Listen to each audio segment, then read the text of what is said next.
ከሰሞኑ ከዚህ ቀደም በባርሴሎና ቤት ለአጭር ጊዜ መጫወት ችሎ የነበረው ኬቨን ፕሪንስ ቦቲንግ በባርሴሎና ቤት ፊርማውን ካኖረበት ጋር መንገድ ጋር ተያይዞ አነጋጋሪ አስተያየቱን ሊሰጥ ችሏል። በ2018-19 የውድድር ዓመት ላይ በጥር የዝውውር መስኮት ባርሴሎናን ተቀላቅሎ በ5 ጨዋታ ብቻ ሰማያዊውና ቀዩን መለያ ማጥለቅ ችሎ የነበረው ጋናዊ የመስመር ተጫዋች ልክ እንደ ከዚህ ቀደሙ ሁሉ ስለ ባርሴሎና ቆይታውና የፊርማው ጉዳይ ላይ ሀሳቡን ሰጥቷል። ኬቨን ፕሪንስ ቦቲንግ እንዲህ ሲል ይናገራል።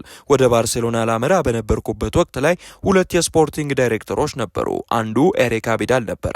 ሁለቱም የስፖርቲንግ ዳይሬክተሮች እንደሚፈልጉኝ ይነግሩኛል። ፕሬዝዳንቱና አሰልጣኙም በተመሳሳይ እንደሚፈልጉኝ ነገሩኝ። ከዛም በኋላ እንደተስማማን በማሰብ በንጋታው እንደምፈርም ነገርኳቸው።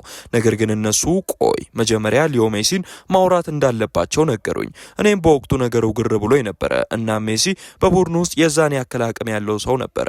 እናም የዛን ምሽት ስተኛ ሜሲ እንደሚወደኝ ተስፋ በማድረግ ለቡድኑ እንደመሆን እንዲያስብ እያለምኩኝ ነበረ።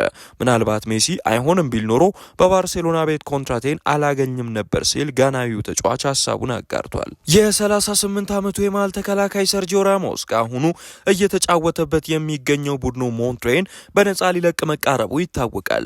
ታዲያ አንጋፋው የመሃል ተከላካይ በጥሩ የዝውውር መስኮት ታዲያ አዲስ ክለብ ፈልጎ የመቀላቀል እቅድ ያለው ሲሆን ለዚህም ደግሞ በዚህ ሰዓት ትልቅ ዕልም በማድረግ ወደ ሪያል ማድሪድ ተመልሶ እንደ ሁለተኛ ተመራጭ ተከላካይም ቢሆን የመጫወት ትልቅ ፍላጎት እንዳለው ዲፌንስ ሴንትራል ይዞት የወጣው መረጃ አመላክቷል።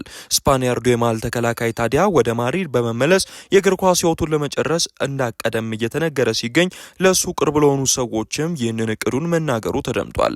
ራሞስ እንደሚታወሰው ባሳለፍነው ክረምትም ሎስ ማሪንጌዎቹን የመቀላቀል ትልቅ ፍላጎት ቢኖረውም ወደ ክለቡ ፕሬዚዳንት ፍሎሬንቲኖ ፔሬዝ እሽታን ሳያገኝ ቀርቶ እንደነበር ይታወሳል። ከዛም ተያይዘው እንደውም አዲስ አውጥቶት በነበረው ሴፕሌስ የተባለው መጠሪያ ባገኘው ሙዚቃውም ላይ ከማድሪድ ጋር በተገናኘ ሀሳቡን አስተላልፎም ነበረ። የራሞስ ወኪል ለኤስ ሚላንም እንዳቀረበው እየተነገረ ይገኛል። ብራዚላዊው ጥበበኛ ተጫዋች ኔይማር ጁኒየር የሀገሩ ልጅ ለሆነው ቪኒሲየስ ጁኒየር ሪያል ማድሪድን ለቆ እንዳይወጣ እንዳነጋገረው የስፔኑ ጋዜጣ ኦኬ ዲያሪዮ ይዞት የወጣው መረጃ አመላክቷል።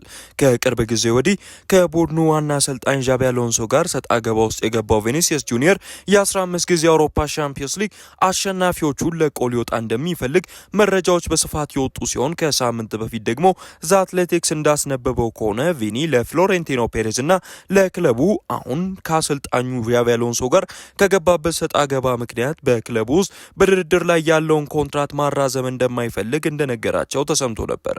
ይህንንም ተከትሎ የሀገሩ ልጅ ኔይማር ጁኒየር በማድሪድ ቤት ኮንትራቱን አራዝሞ እንዲቆይ የመከረው ሲሆን ዳግም ራሱ ኔይማር የሰራውን ስህተት እንዳይሰራ እንደነገረውም ተሰምቷል። ኔይማር አያይዞም ትልቅ ሚናን በቡድኑ ውስጥ መጫወት መፈለጉን ተከትሎ ባርሴሎናን መልቀቁንና ፔዥን ምርጫው ማድረጉ ልክ እንዳልነበር ነግሮታል ተብሏል።